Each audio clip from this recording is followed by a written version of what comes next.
কাকু, একটা গল্প কি জানেন? সেদিনকে ওই যে আমি ঢাকা গেলাম না, তা ঢাকা যায় পার্কে হান্দাইছি। বাবা, বিশ্বাস করবেন না, আমি যখন পার্কের ভিতরে হান্দাইছি, হান্দাইনের সাথে সাথে দেখি হা করে একটা বাঘ আইতেছে। আমি তো ভয়ে থেকে ডরাই গেছি গিয়া। আমি কই বাপরে বাপ, বাঘটা আমার মিয়া বাগার খাড়া হয়েছে গিয়া। এখন দেখি মানুষের ওই বাঘটা দেখে বুগুলে যে খাড়া হয়েছে, ছবি তুলে আবার কি কি মানে ওগুলো করে। তা হুম আমি তো যে ভয় খেয়ে গেছি গিয়া। হুম ওই ফুসকার কথা বলতেছো না? এই ফুসকার মধ্যে কি বোধহয় দেয়, এই কি বোধহয় দেয়, মেলা মানুষ খায়। তা আমি একদিন খাইলাম, 50 টাকা নিছে আমার কাছে। 50 টাকা।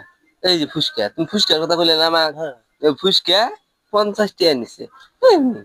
না ও হাতিও আছে, বড় বড় হাতি আছে, জেব্রা, তার হম পাশে যে হরিণ হরিণ হম এগুলো আছে, আছে হ্যাঁ, তো, সবই আছে মেলা প্রায়। গুলো দেয়, এতগুলো সাজায় দেয়। হুম। এটা এটা নি ভালো হইতো নাকি? ভালোই নাকি? আমি খাইছি, ভালো লাগে। না, ফুলগুলো না সেরকম, আপনার ফুলের কথা বললেন না, ফুলগুলো এত সুন্দর করে সাজাই না।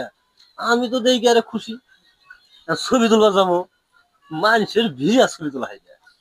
টিয়া দিছি, দিয়ে দিছি, টিয়া দিছি, টাকা দিছি, টাকা টাকা দিয়ে দিছি, টাকা পিনি ভাই খামু, টিয়া দিয়ে দিছি, টাকা দিছি।